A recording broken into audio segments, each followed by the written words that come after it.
Hi, this is Luann from Rock and Book Reviews, and I'm so happy to be here. I'm glad I can edit this. Like I said, I get tongue-tied. That's okay. Hi, this is Luann Worley with Rock and Book Reviews, and I'm so happy to be here today with author Nikki Palmer. She is a delight. I've enjoyed visiting with her. Nikki, tell us a little bit about yourself growing up, how many siblings you had, and key events in your life that really were memorable. Thank you, Luann, for inviting me. It's been amazing so far talking to you. So I grew up in England until I was 14, so in northern England near Manchester. It was actually a little distance from Manchester, but most people have heard of Manchester, so I always say Manchester. I had two brothers, an older one and a younger one. A cat, Lara, my cat, who lived to be 21. She was a Siamese. And then at 14, I went to America. I came on exchange with my family a long time ago now, of course. And so there weren't many people that had come to America on exchange at that point. You know, it was quite a new thing. Now a lot of people do exchanges through schools and universities. And my father worked for a university, which is how we got to go. And so he did an exchange with Buffalo University. My mother was a headmistress of a primary school, so she got a teaching position as well while we were there. And we were located just near Niagara Falls in a place called Tonawanda. And it was an amazing experience. We just loved it. In fact, we didn't want to come home. But it was a beautiful area and we made the most of it. We traveled every vacation, school vacation, we were out in the car traveling somewhere. We visited about 40 states. I think it was actually 38, but a lot. And just had a wonderful experience. And I've still got my friends from school now. And my second family she was my best friend at school. She was the eldest of 6 children. So they're my second family. So I see them a lot and talk to them a lot, which is lovely. Just basically all my life I've been into reading. I've always looked, as a small child I was always reading, usually books about horses or animals. You know, animals have played a big part in my life. I loved reading and then started just writing little bits and pieces. So I wrote our school nativity play when I was 9 and I've still got it. Wow. And it's a little book, you know, it's got a little red cover, little soft cover. And I did all the illustrations, but I can't really draw, so they weren't very good. But we did the school nativity play. I've always been interested in reading and writing. So, you know, I just continued jotting things down. I've always been very creative in my mind, and it's been something that's been with me all that time, but I've never really done anything about it until about 5 years ago. So yeah, it's been interesting. So what was the inspiration? What's caused you to start writing seriously? Unfortunately, yeah, my mother had passed away a few years before that, and my father came to Australia because I now live in Australia. So he came to visit. And at this point, I had a dog called Bollinger, and he never barked. He was the quietest dog ever. And my dad said, I'm going to write a book about a story about, because he was very into writing and reading as well, about Bolly, because we called him Bolly for short. It's about the dog that doesn't bark. Actually, that was probably about 10 years ago now. Unfortunately, he passed away and he never wrote the story. And then one day I just thought, I'm going to write that story. And so I contacted Cheryl, a friend of mine, who I'm doing this current series with as well, and said, I want to write this book. And I found a beautiful illustrator who did watercolor illustrations. So we wrote a Bartacular Christmas. Oh, wow. And it's a story about how Bolly gets his bark back for Christmas. It's a very sweet story. It sounds like a wonderful one. I haven't seen it. Oh, okay. I'll send you the link. Yeah. And it's a very cute little book. So very easy to read. So that was the beginning of it, really. And then I thought, I really enjoyed this. So I did some courses. Certainly for anybody who's thinking about getting into writing, if you can do courses, even if they're free, you always learn something. And I did several courses, well, about 3. And I learned a lot about writing and about marketing books and things like that. I'm still learning now. I do courses all the time, but I could do this. And I gave it a try. And then a friend of mine contacted me. I was telling her about it, and she said, well, I have a story that her dad used to tell her when she was a little girl living in Malta. And they didn't have any money, and they could only afford one book a year.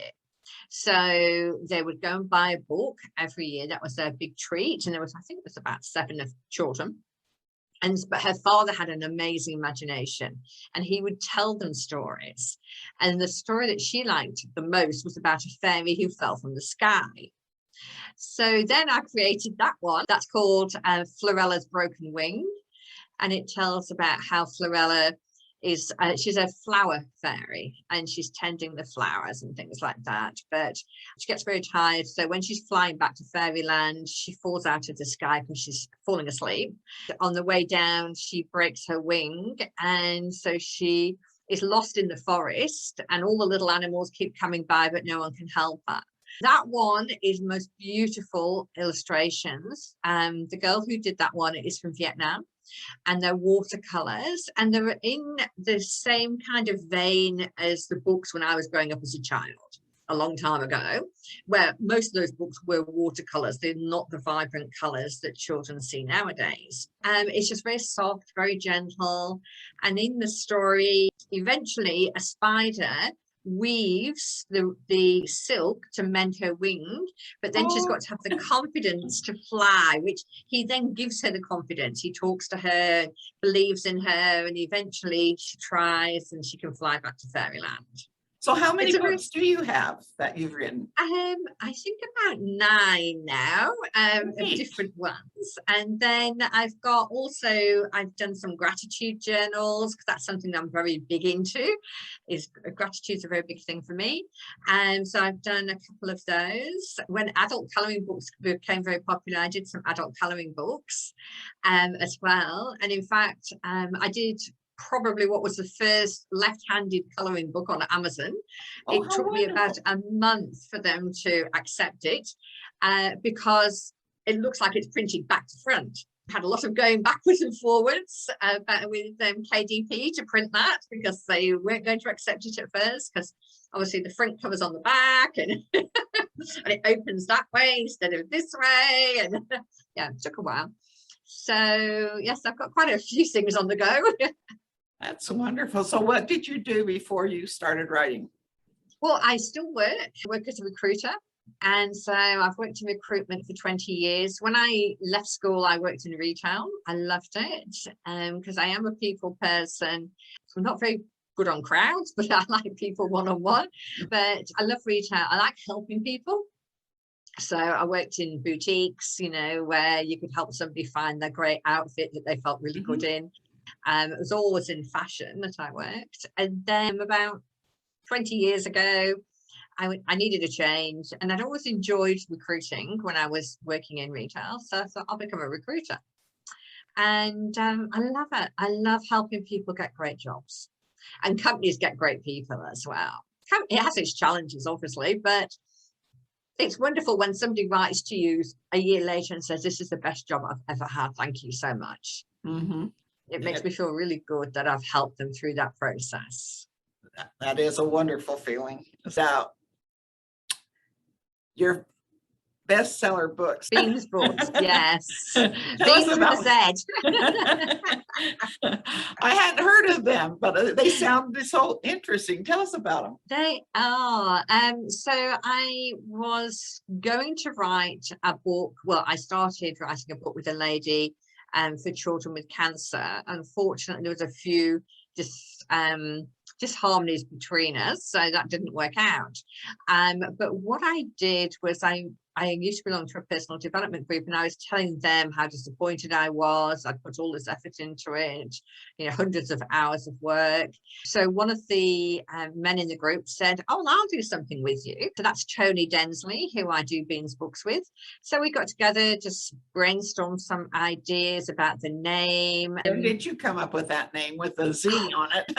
With a Z. Well, we like the name Beans because I like jelly beans, and jelly beans are fun, you see. So we thought, well, that's nice, vibrant colours. It's fun, and then we thought, oh, we don't want beans because most people think of Heinz beans or something like that, baked beans. So we decided to come up with a Z just for a bit of something different, really. So our colours are quite vibrant around Beans books, and also all the books that we've done, and we've done 5, we're on our 6, they're all to help families with something that they're going through. So the first one, Ollie's Tonsils, I wrote that, I didn't even think about putting it in a book, to be honest. I'd written it a few years before, and it was my friend's grandson was having his tonsils out, and he was 2. So very little. Her daughter was very anxious about it, and so I said, I'll write him a story, you know, and I'll do the research. And I had a friend who was a doctor, and I said, you know, get it checked. So did some research on tonsils and what happens when you go to hospitals and things like this. I just wrote a story and I gave it to Gillian, my friend, to give to her daughter Natasha. And after the operation, Natasha said it was such a good help.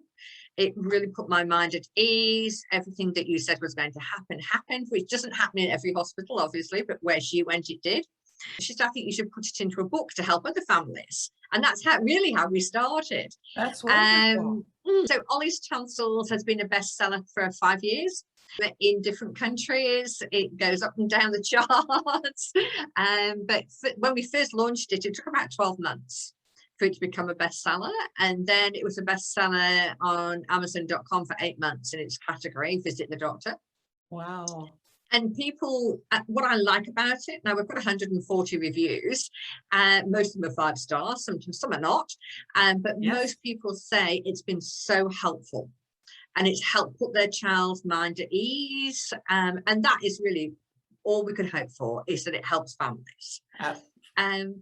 So we did that one, and then I decided to do one on personal hygiene, which was quite slow to start with, but then when COVID hit and there was so much about washing your hands, keeping clean, things like that, that's just rocketed over the last 2 years. So that's Smelly Melly, personal hygiene for kids and little monsters.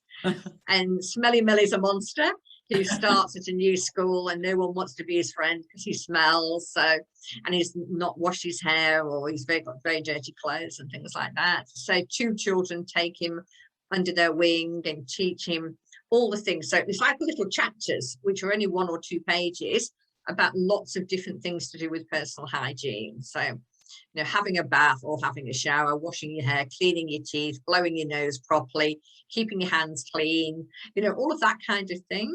I think it's very needed, because in this society that we have going today,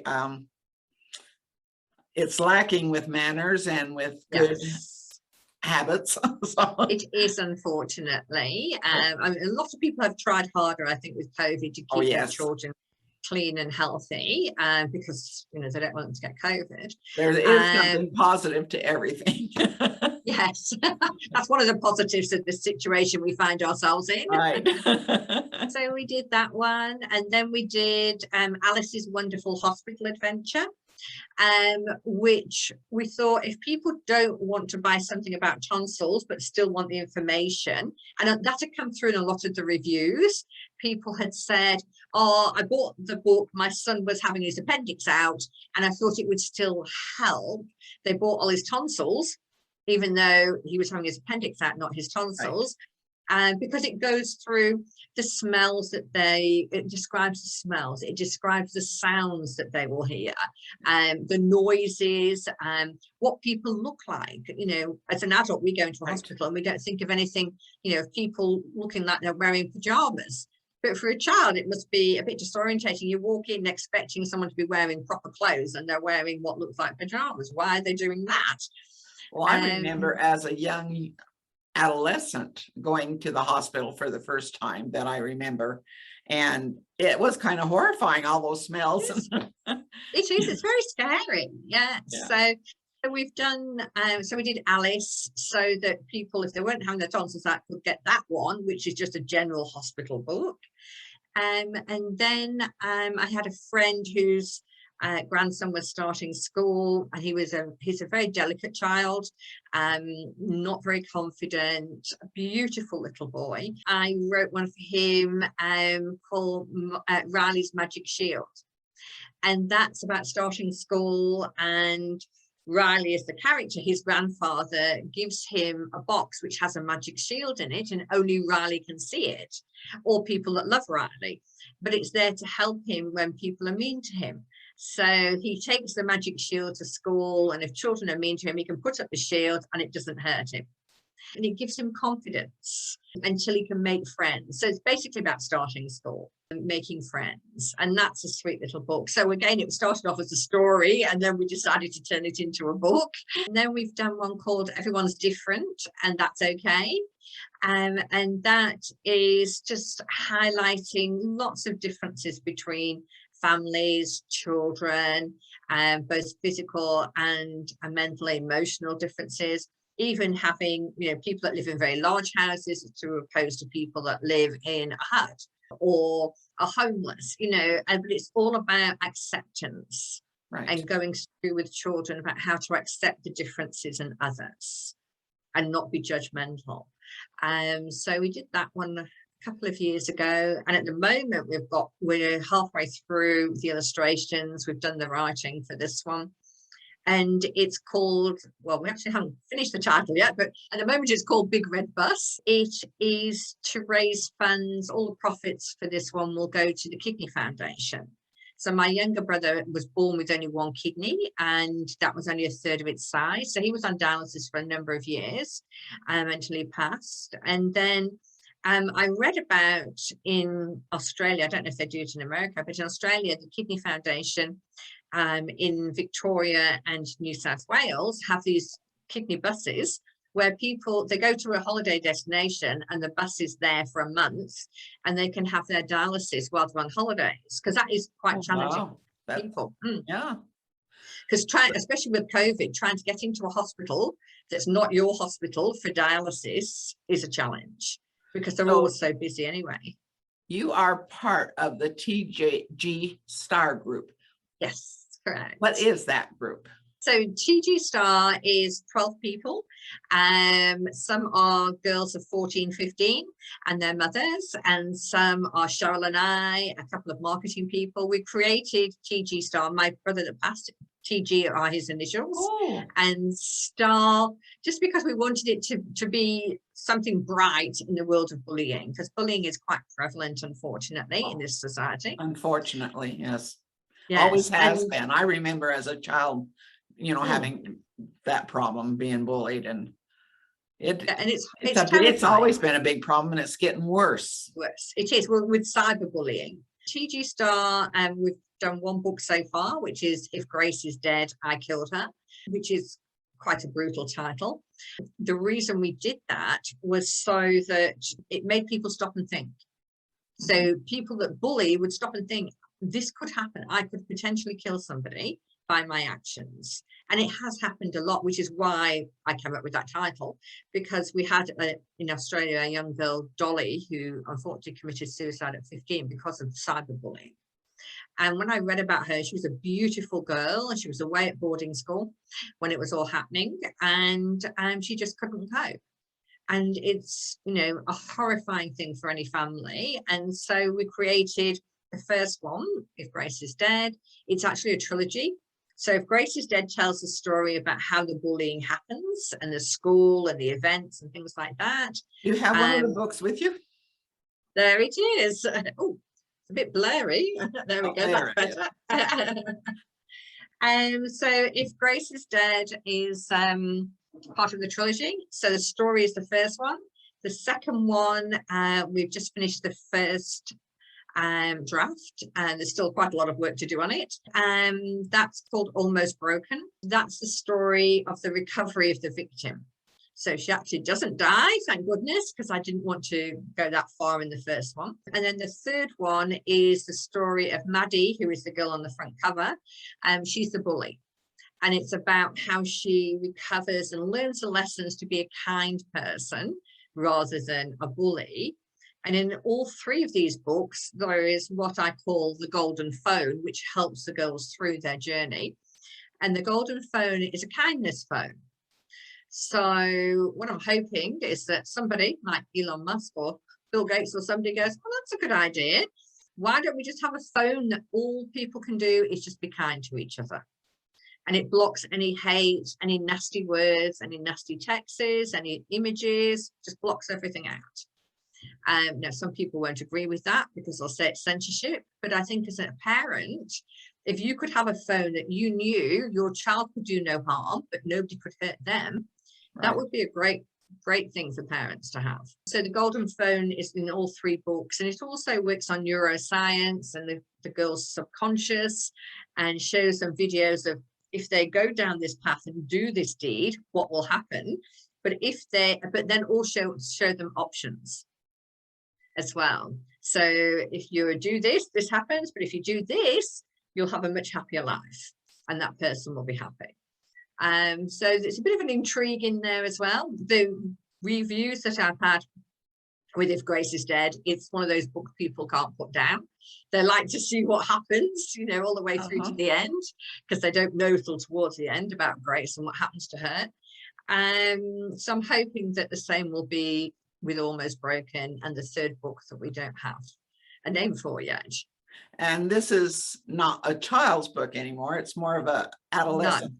This is, for young adults. So we aimed it at sort of between 12 and 20, depending on the maturity of the child. It's not a book for sensitive children at all, because it deals with lots of aspects within Maddie's family as to why she bullies. So it's not good for sensitive children. We do have that alert on the Amazon pages and on our website, so people won't buy it by mistake, because we don't want to upset anybody. Right. But it has got a very good message, and a very important message, that kindness is the key to a and nice... I think those messages need to get out. Sometimes we can be overprotective of our youth. They're facing this every day. Yes. And a lot of parents aren't aware of how much is going on. It's sad. Like you said, I've known a couple of youth that have committed suicide because they just couldn't. It got to the point they just couldn't take it anymore. I know. And I think after that happens, how must the person or people feel that created that? You know, how would they feel? How would they live with Well, themselves? a lot of them probably don't even acknowledge that they had any part in it. Which is a shame that they don't. Yes. It really is. Yes. So you're hoping that when your audience is reading these books, that they will be more compassionate, or be more aware, or what? Be more aware of what's going on. If you're a parent, be more aware of what's happening with your child, and the steps you can take to alleviate their stress and pain, if possible. But also from a bully's point of view, change your behavior. Try and be a nice person, be a kind person, be compassionate, be non-judgmental. Does it matter if that girl's wearing a red dress and you like blue? No, not really. It's not, on the scheme of things, it's not important. But so many girls, and again, this comes back to media, you know, they have to be a size whatever. I mean, here, size 8 is small. You know, in America, I think it's like a size 2. We've got different gauges. But does it really matter if you're not that size? No. If you're a nice person and people love you, it doesn't matter at all. No. And they have proven that a large portion of the bullies are people who have been bullied and who are very low self-esteem.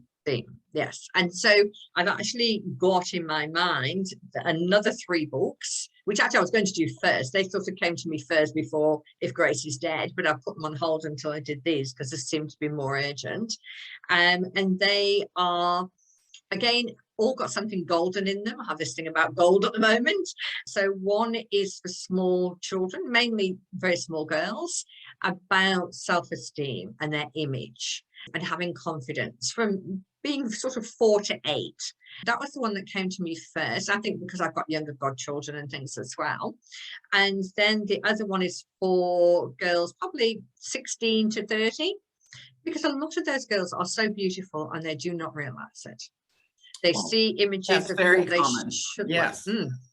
They don't Boys have their too. self-esteem is so low, and they don't realize how beautiful they are. And then all of a sudden, you know, they look back on themselves years later and go, wow, was that really me? Did I really look that good? But at the Yeah. time, they're looking at all these images going, I don't stand up to that. I don't look like that. They're preteen and teen. I mean, they pick apart their every little, if their nose is not shaped just right, or if they have one side of their mouth that isn't straight and even with the other side or whatever.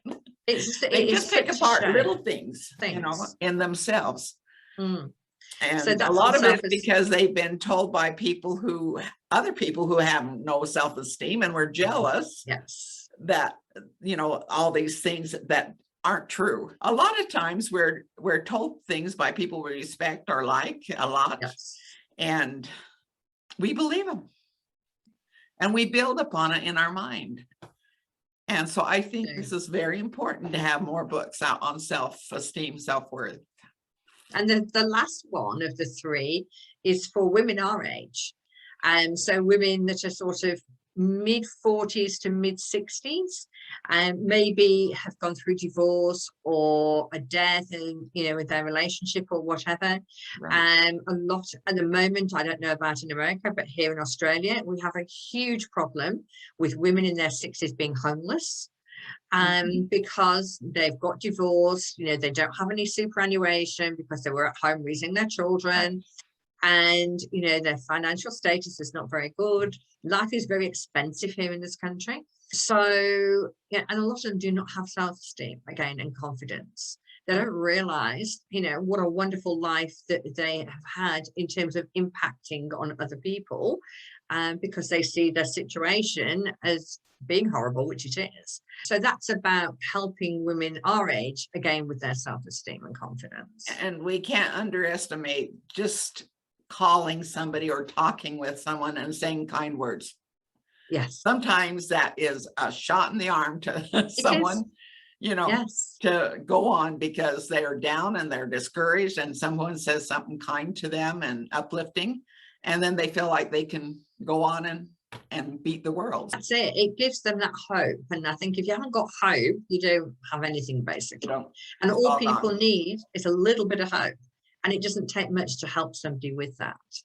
So, yeah, so that's the next three. So I've got sounds like you're busy, and it sounds wonderful. I'm looking forward to it. Oh, fantastic.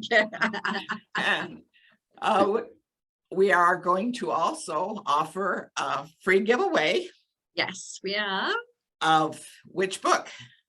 Depends on what they want, really. And you know, we could give away Ollie's Tonsils, and we could also give away Everyone is Different, and we could also give away If Grace is Dead. We could do 3 if you like. Oh, that would be great. Yes, because that way, then, depending on the person, you've got a choice. That sounds wonderful. Thank you. It's been a delight. Oh, it's been wonderful. Thank you. And we'd like you to search the universe through books. All right. I certainly will. Thank you, Leanne. Thank you, Leanne. It's been lovely. Same here.